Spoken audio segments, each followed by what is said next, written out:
suwi nyelot ilang mergo wedi karo mbok iki. Baik, hadirin yang berbahagia Bapak Ibu sekalian, salajengaken menika saderengipun kula aturaken sambutan-sambutan, mila kula aturaken sesarengan gending-gending ingkang endah ungelipun sigrak anggen dipun midhangetaken prasasat gending menika anggih katuraken kagem panjenengan sedaya.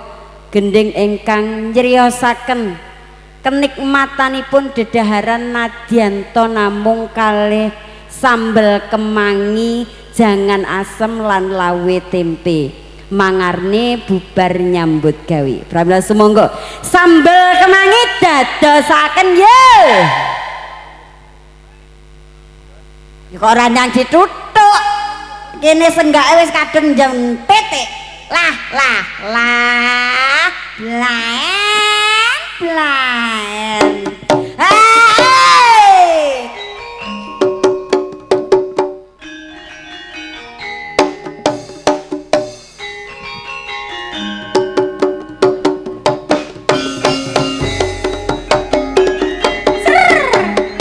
Golane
tenan pancen nggih kesto estu niku seger kula riyen ngaten lek mulai kok sawah ngeten to mari matun ngoten biasane terus kuwes karo anakku terus dicepaki jangane asem sambele kemangi enek sambele tomat rasi lawe tempe apa maneh diwene pindang tega sawahku lentek ya ta Mbak Ari kancaku anggere golek deli ning sawah biyen sikile kecocok tenggadele mulai dhek nangis lek penekan ning wiwit ringin kena nyelorot saiki njajal kon menek ngene iki jek wani apa ora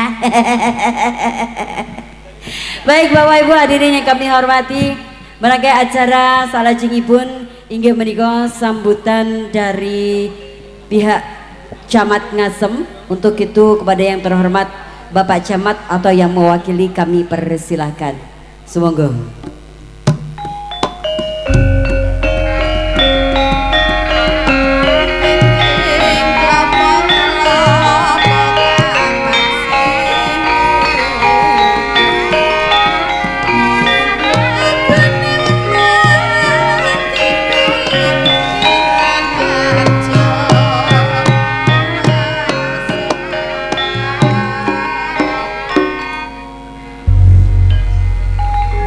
Alhamdulillah matur nuwun Pak Camat niki wau pun besiki kula wis mbok tak dongakne kok kene muga-muga lancar janur budaya sukses iki terus uga iso luwih berkibar engko dene butuh apa-apa ndang besi aku panggah tak bantu jari ngono nggih Mang.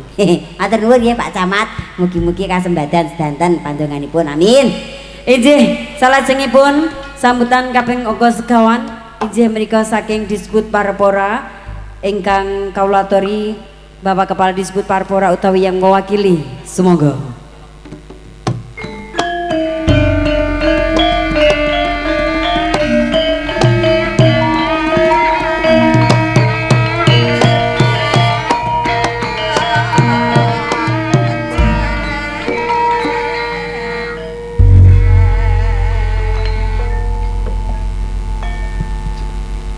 Assalamualaikum warahmatullahi wabarakatuh. Salam sejahtera, Om Swastiastu, Namo Buddhaya, salam kajikan, dan salam sehat kagem semuanya. Ingkang dadi nurmatan para Pintem saking Polsek, saking Koramil utawi ingkang mewakili saking Desa Sukorejo utawi ingkang mewakili lajeng para pisi sepuh, pendhen sepuh, pimpinan sanggar Pak Hartono sing riwok biasane nggih. Lajeng pepunden kula Mbah Ki wonten Pak Slamet wonten Bu Mukilah, matur Mbah Nun wijeng dalu, sehat sedaya. Nggih, anak-anak kula piye le caritane akeh ora? Nikola wonten niki sanes-sanesipun nggih sedaya mawon. Langkung rumiyin monggo sesarengan kita sami muji syukur wonten ngarsa dalem zat ingkang Maha Agung Allah Subhanahu wa taala. Pikolina alhamdulillahirabbil alamin. Dene menapa ning dalu menika wonten ing punden suka-suka nggih kadhiraken wonten kegiatan kesenian ingkang sampun lumampah lan sampun dipun siapaken kanthi gelar bangsa. Ugi adik-adik ini dengan semangatnya yang sangat tinggi dari dinas sangat mengapresiasi. Mboten kesupen ugi niki wau dawuh bilih panjenenganipun Bapak Kepala Dinas Pariwisata dan Kebudayaan dados menawi kabupaten menika dinasipun Dinas Pariwisata dan Kebudayaan sanes di Parpora nggih. Sanes kebudayaan dan pariwisata, nanging pariwisata dan kebudayaan nika mboten saged rawuh awit wonten kawigatosan tugas sanes ingkang kedah dipun ayahi. Lan ugi ngaturaken panuwun Pak Hartono sing sajak awan mengki dituwi bali khusus Pak. Nggih dijak ngopi niku Pak Hartono kali Pak Kepala Dinas duka nggih. Angsal napa mboten ngertos. Sing penting pokoke cukup nggih, mboten napa-napa. Nggih. Lajeng di Pepundene Sukorejo Mas Gatot niki sing aktif wonten lingkungan nggih. Mbak-mbak, Pak Sugeng nggih, matur mbah nuwun, Pak Sugeng padha Pak Sugenge nggih. Nggih. Ingkang baken saking dinas sangat apresiasi gelaran menika bawira sanget kegiatan itu semangatipun Pak Hartono patut kita acungi jempol. Matur nuwun teng lingkungan Sukorejo yang mendukung Pak Hartono untuk kesenian. Nggih. Sanggar di Kabupaten Kediri ini salah satunya putranya di Pak Hartono ini yang berjalan sehat, berjalan aktif untuk berkarya dan semangat saestu. Senaosa musim pandemi tetap mengadakan kegiatan dan pelatihan demi suksesnya, demi berjalannya kesenian. Ugi matur mbah nuwun saking kepolisian ingkang sampun nderekaken pengamanan wonten iki. Matur mbah nuwun sanget. Karya-karya ingkang dipun gelar sayekti saking dinas mensupport dengan arti monggo jangan sampai berhenti kita berkarya supaya semangat kita berkesenian ini terus berjalan. Dan juga kami berharap dari adik-adik sudah semangat dan sudah pinter-pinter, cantik, niku ditunjang, ditingkatkan lagi dengan teknis, ya, teknis. Dengan teknis, oh wong ulat-ulat piye, wong trisik piye, wong ditingkatkan itu. Jadi sekarang ini sudah baik, ayo kita tingkatkan lagi. Pak Hartono karena piyambaan mungkin bisa dibantu nanti. Nah izin murah iso, pasti kangelan, nanti yang sudah senior bantu Pak Hartono. Juga niki sing karawitan ada yang sudah profesional, tekniknya niki sekolah karawitan si iso lagi ya, ben pinter loh, ben saiki iso ngendangi sak ladrang bareng sak ciblone apik pisan nggih. Nggih. Tinggal peningkatannya. Jadi ngendangi sing apik piye? Lek ngendang tari kudu pak, ora entuk ngene, ora entuk ngene, ngokop ngendang itu. Kudu gini. Jadi ben suarane antep gitu. Carane mitet piye? Sementara ada pitetane piye dan sebagainya, terampile piye ngoten supaya bisa lebih lanjut. Vokalnya juga begitu, sudah bagus-bagus, cantik-cantik. Nun saya Bu aku lene Bu Mukilah pekewoh ya, bolo anu ya, bolo neng terop ya.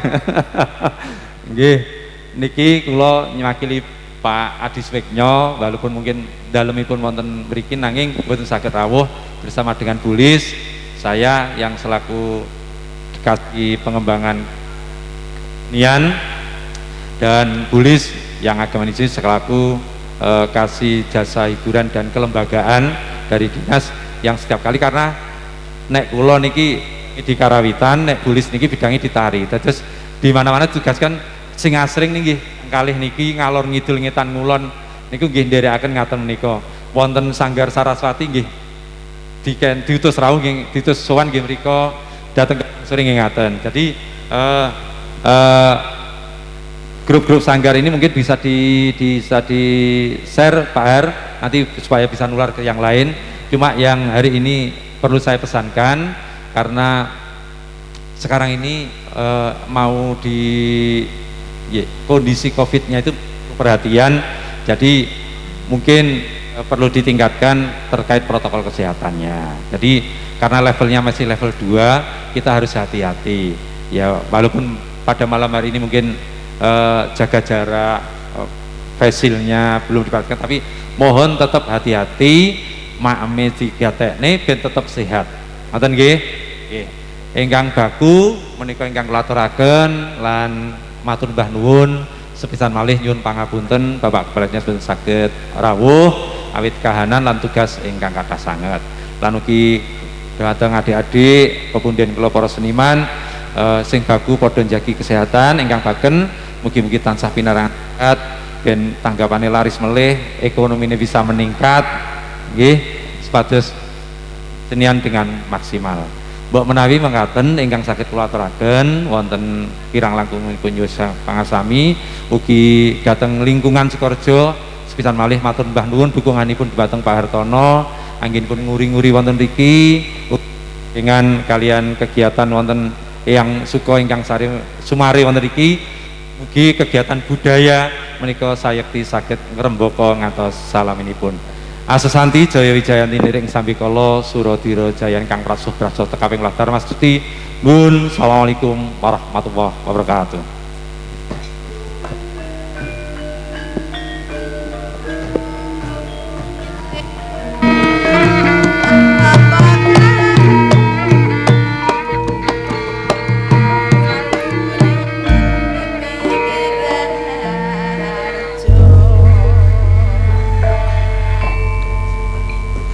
Matur nembah nuwun menika atur pangujiripun saking perwakilan Dinas Pariwisata dan Kebudayaan Kabupaten Kediri. Ngaten leres nggih Pak nggih. Wah ijih matur nembah nuwun sampun dipun ngutaken ternyata berbeda dari kota dan kabupaten penyebutannya berbeda. Ijih matur nembah nuwun sangat. Mugi-mugi saged dados semangat dumateng para putra-putri kita sedanten menika. Bapak Ibu ingkang tansah kula hormati, kalajengaken adicara salajenge inggih menika atur pambagio gending pamuji lan gending penghormatan punden ingkang badhe kaaturaken sesarengan para wiraswara lan wiraswarati ugi para yoga-yoga saking janur budaya katuraken sesaringan gending pamuji ketawang barikan kalajengaken ketawang Sang Hyang Laras Pelok Patet Gangsal lan gending pangkurmatan pramila wekdal kalaturaken sumangga.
ngayahi karyane praja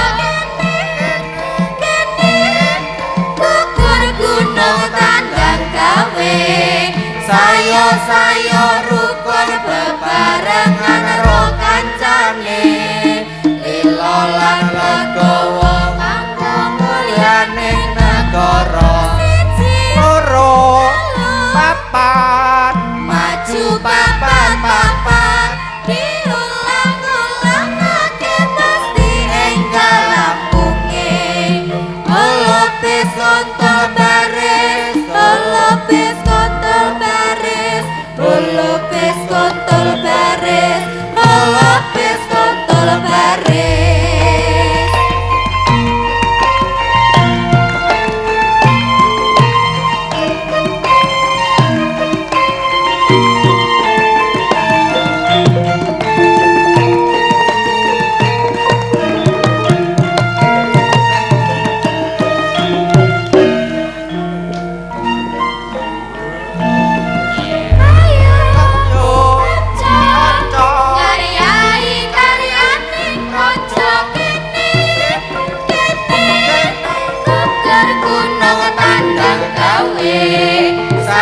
Sayo rukun bebarengan ro kancane lila lan legowo kanggo mulyane negara loro papat maju papat diulang-ulangake pasti enggal rampunge olopis kontol baris olopis kontol baris olopis kontol baris olopis kontol baris.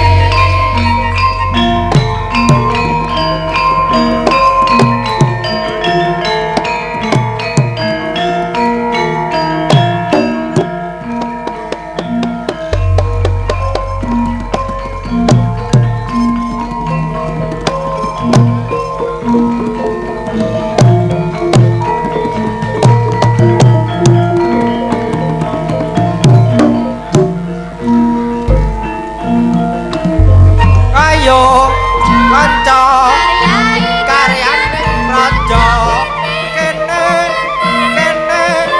gunung tandang gawe sayo rukun bebarengan ro kancane lila lan legowo kanggo mulyane negara loro papat maju papat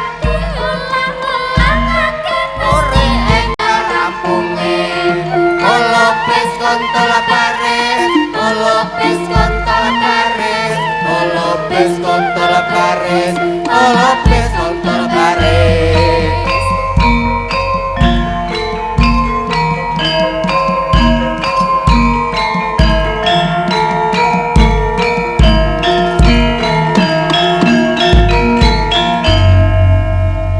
Saiki untule wis ora eneng, blekok ya ora eneng, sing mung kari sisa manuk emprit mung mabure pedhit dadi rapati ketok. Sing diketokne putuku sing ayu-ayu iki wae. Nggih, Bapak Ibu nggih. Baik, Simbok dan juga hadirin yang berbahagia, pada kesempatan malam hari kami dengan bangga akan menampilkan sebuah karya tari yang luar biasa, karya dari Bapak kita pendiri Sanggar Janur Budoyo dalam tari Agul-Agul Gastiasih.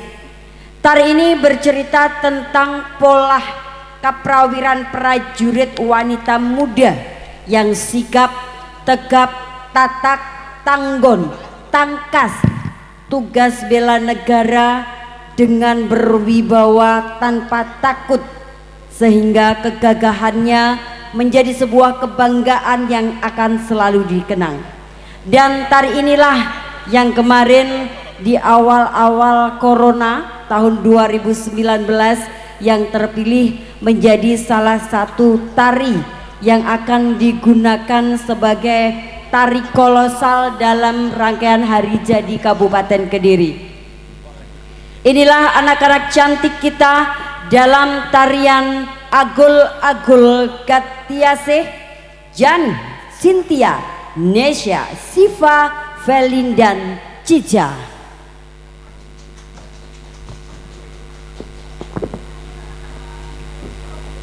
Tepuk tangan Jola, aja mau menang ben ra ngantuk. Lah ngono lho, matur nuwun gilir. Mangga Mas, diduduk.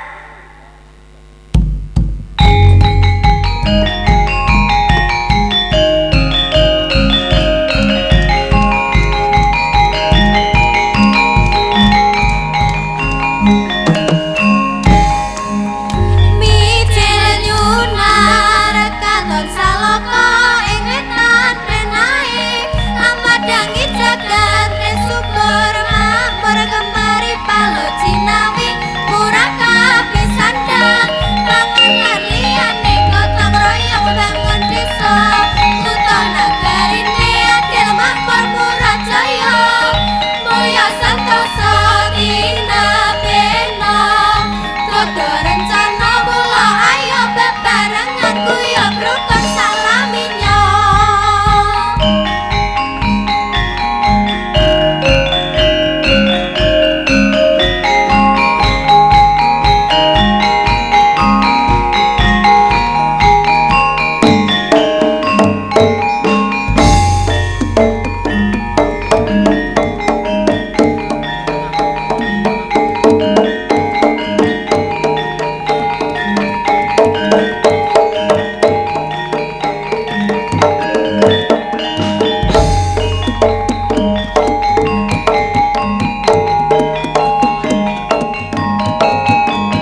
Luar biasa sekali lagi, tepuk tangan yang luar biasa untuk persembahan tari agul-agul Katiasih.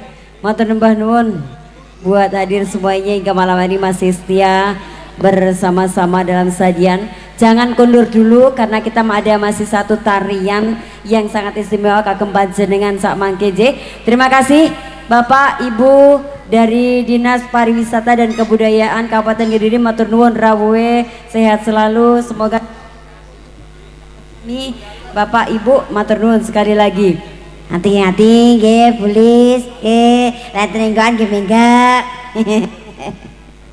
Baik, hadirin yang berbahagia, selanjutnya akan kami hadirkan satu persembahan lagu cantik dalam Lali Janjine yang akan dibawakan oleh Ananda Eka dan Lintar, dan nanti akan disusul dengan persembahan Gendeng Lewong yang akan dibawakan Ananda Amel dan Yuma. Monggo Mas Yogo Yogo. Rong ngantuk tali. Alhamdulillah. Cik kuat nutuk. Alhamdulillah. Cik rasa tenan. Oh niki wae kula ganten alhamdulillah. Yen aja sego tumpang. Tumpang ini tumpang bubuk. Aturke mangga.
Gelis mentah ya. Aku ada ngowe golan neng mburi urung tutuk lah kok ya wis mari. Alah, muga-muga dulur-dulur kabeh iki ya padha ora lali janjine. Panggah eling janjine nalika semono nguri-nguri budayaning Jawa. Nggih ta? Nggih mboten? Ah, sing seneng jarangan angkat tangan. Iki mumpune kene ana gambar jarenan ki yo an. Pak Wit sing dalu. Tukang gambui len enek sing dadi termasuk aku sing kaini dadi. Baik, hadirin yang berbahagia, lagu berikutnya akan kami hadirkan untuk panjenengan semuanya yang akan dibawakan oleh Ananda Amel dan juga Yuma dalam Lewo. Ngene iki kok terus dikai lewung. Karo gendinge wae jaranan dadi. Mantep iki. Mbah Suko iso bangkit kembali iki kok. Ayo le. Sengkane.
Lewung sampun kapiarsa matur suwun Cahayu. Muga-muga ki ndadekake kabeh ya lewung karo janur budaya ki apa maneh sindene ayu-ayu menik-menik jek single-single napa maneh niki sing seselor niki tansaya mboke menik-menik niki ngoten jek perawan ting-ting umure dereng genep 17 mbuh ping pinten Bu 17 ping 3 padha karo aku nek diwalik ane mangan tahu penyakit wapite wis ora iso salah to pergane ngene wadan tak kafe kaya aku nggih mugi-mugi tasih semangat nggih Bapak Ibu tasih dereng ngantuk alhamdulillah berarti ditutup sampai para esuk alhamdulillah ki ya sewet apa mana wong dibaleni nganggo jaranan sida hingga Mbak Sukodana melu metu ki nggo tapi ora usah diduduk le dadi gawe blaen ki ya baik selanjutnya akan kami hadirkan sebuah karya tari yang luar biasa dalam tari Darmastuti, sebuah tari yang menceritakan kisah hidup yang penuh dengan anugerah. Karena hidup ini adalah amanah, hidup ini adalah ujian, hidup ini adalah sebuah tantangan. Apa sebenarnya dari inti hidup itu? Semua pasti pernah mengalami salah, semua pasti pernah mengalami dan melakukan kesalahan. Tapi untuk menjadi baik tidak semudah membalik telapak tangan. Itulah sebuah kehidupan. Selama ketika kita masih ada cahaya di hati, bisa meraih sebuah kejayaan, bisa meraih sebuah kemuliaan, jaya mulia sentosa untuk jiwa, raga, bangsa dan negara. Dan inilah ragam tari Darmastuti yang dibawakan Ananda Suci, Nabila Deswit Diva.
kayongane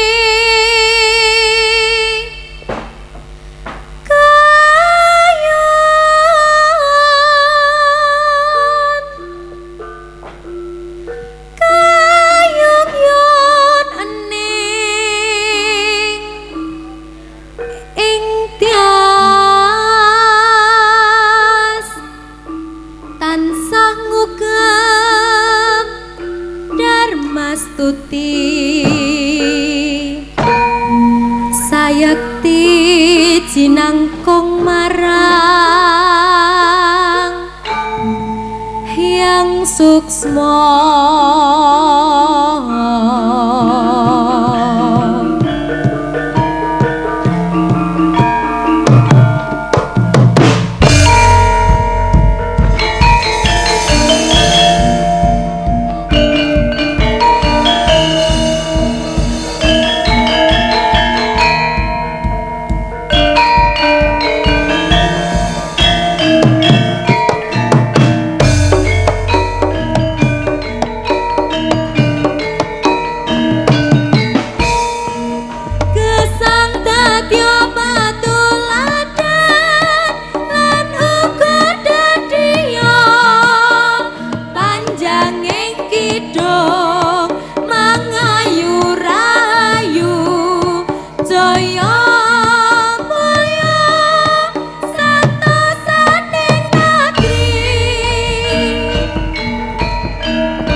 Luar biasa tepuk tangan untuk dari Darmastuti.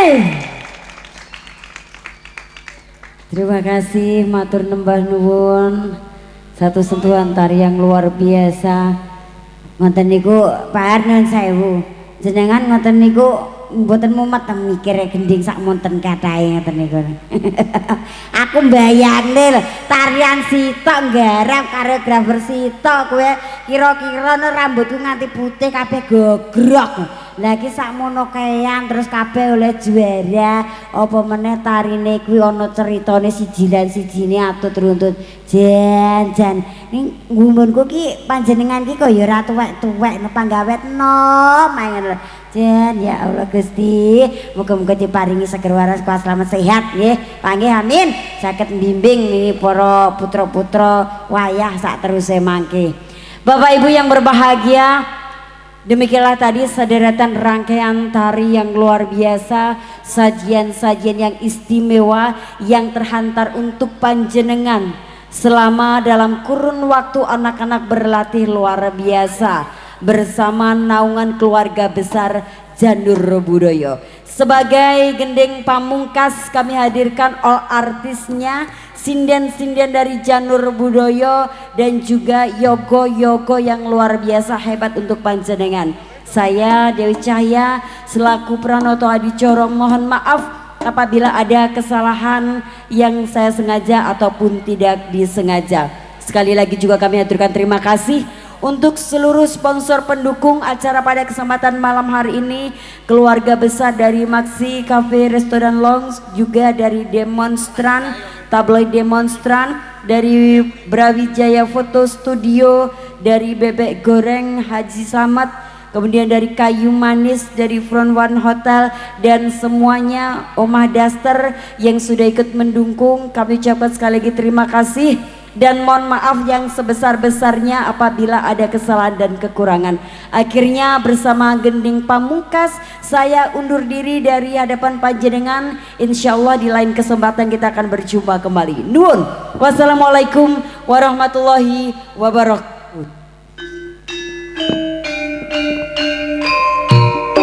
Anak-anak tari dimohon tidak rucat dulu nggih, nanti foto dulu bersama-sama.